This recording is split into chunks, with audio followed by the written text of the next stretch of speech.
नमस्कार दोस्तों, आप सभी मित्रों का आपके YouTube चैनल रियल कहानियाँ 2.0 पर स्वागत है। दोस्तों, अगर आपने अभी तक मेरे चैनल को सब्सक्राइब नहीं किया है तो कृपया मेरे चैनल को सब्सक्राइब करें, जिससे मेरे चैनल पर आने वाली कहानियाँ आप तक पहुँचती रहें और साथ ही बेल भी दबाएं, जिससे मेरी कहानियों का नोटिफिकेशन आप लोगों तक पहुँचता रहे।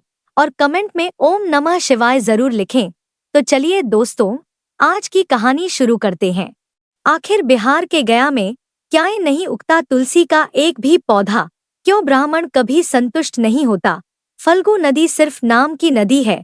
क्यों कौआ हमेशा लड़ झगड़ कर ही खा पाता है? कौआ, तुलसी, ब्राह्मण व गाय को आखिरकार किसने श्राप दिया था? इसके बारे में कुछ लोग ही जानते हैं। आइए हम विस्तार से इस बारे में बताते हैं। इसकी कथा बेहद ही रोचक है। वाल्मीकि रामायण के मुताबिक वनवास के दौरान भगवान राम, लक्ष्मण और माता सीता पितृपक्ष में श्राद्ध करने के लिए बिहार के गया धाम पहुंचे। वहां ब्राह्मण ने भगवान श्री राम और लक्ष्मण को श्राद्ध कर्म के लिए आवश्यक सामग्री जुटाने के लिए कहा।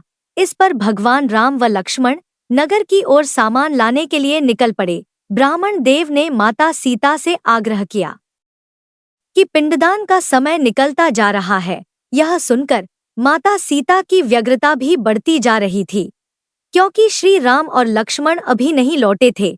इसी दौरान दशरथ जी की आत्मा ने उन्हें आभास कराया कि पिंडदान का वक्त बीता जा रहा है। यह जानकर माता सीता असमंजस में पड़ गई। तब माता सीता ने समय के महत्व को समझते हुए यह निर्णय लिया कि वह स्वयं अपने ससुर राजा दशरथ का पिंडदान करेंगी। उन्होंने फल्गु नदी के साथ साथ वटवृक्ष, कौआ, तुलसी, ब्राह्मण व गाय को साक्षी मानकर स्वर्गीय राजा दशरथ का पिंडदान विधि विधान के साथ किया। इस क्रिया के उपरांत जैसे ही उन्होंने हाथ जोड़कर प्रार्थना की तो राजा दशरथ ने माता सीता का पिंडदान स्वीकार कर लिया। माता सीता इस बात से प्रफुल्लित हुई कि उनकी पूजा दशरथ जी ने स्वीकार कर ली है। इसके बाद उनके मन में संशय भी हुआ कि प्रभु राम इस बात को नहीं मानेंगे, क्योंकि पिंडदान पुत्र के बिना नहीं हो सकता है। थोड़ी देर बाद भगवान राम और लक्ष्मण सामग्री लेकर आए और पिंडदान के विषय में पूछा। तब माता सीता ने कहा कि समय निकल जाने के कारण उन्होंने स्वयं पिंडदान कर दिया। प्रभु राम को इस बात का विश्वास नहीं हो रहा था कि बिना पुत्र और बिना सामग्री के पिंडदान कैसे संपन्न और स्वीकार हो सकता है। इसके बाद माता सीता ने कहा कि वहां उपस्थित फल्गु नदी, तुलसी, कौआ, गाय, वटवृक्ष और ब्राह्मण श्राद्ध कर्म की गवाही दे सकते हैं।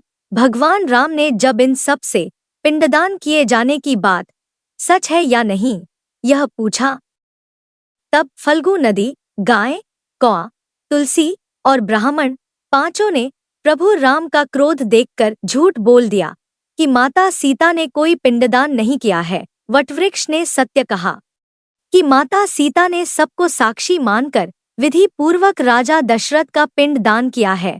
पांचों साक्षी के झूठ बोलने पर माता सीता ने क्रोधित होकर उन्हें आजीवन श्राप दे दिया। फल्गु नदी को श्राप दिया कि वह सिर्फ नाम की नदी रहेगी, उसमें पानी नहीं रहेगा। इसी कारण फल्गु नदी आज भी गया में सूखी है। गाय को श्राप दिया, शकी गाय पूजनीय होकर भी सिर्फ उसके पिछले हिस्से की पूजा की जाएगी और गाय को खाने के लिए दर बदर भटकना पड़ेगा। आज भी हिंदू धर्म में गाय के सिर्फ पिछले हिस्से की पूजा की जाती है। माता सीता ने ब्राह्मण को कभी भी संतुष्ट न होने और कितना भी मिले उसकी दरिद्रता हमेशा बनी रहेगी का श्राप दिया।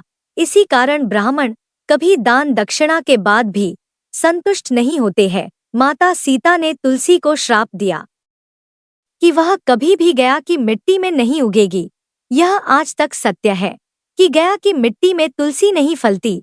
और कौवा को हमेशा लड़ झगड़ कर खाने का श्राप दिया था। कौवा आज भी खाना अकेले नहीं खाता है। माता सीता ने जहां इन पांचों को श्राप दिया, वहीं सच बोलने पर वट वृक्ष को आशीर्वाद दिया कि उसे लंबी आयु प्राप्त होगी, वह दूसरों को छाया प्रदान करेगा, पतिव्रता स्त्री उनका स्मरण करके अपने पति के दीर्घायु की कामना करेगी। कौआ, तुलसी, ब्राह्मण, फल्गु नदी व गाय को मां सीता ने श्राप दिया था। यही कारण है कि गया में आज भी तुलसी का पौधा नहीं उगता है। ब्राह्मण कभी भी संतुष्ट नहीं होते हैं। दोस्तों, ऐसी ही ज्ञानवर्धक कहानी सुनने के लिए कृपया मेरे चैनल को सब्सक्राइब करें और कमेंट में राधे राधे जरूर लिखें।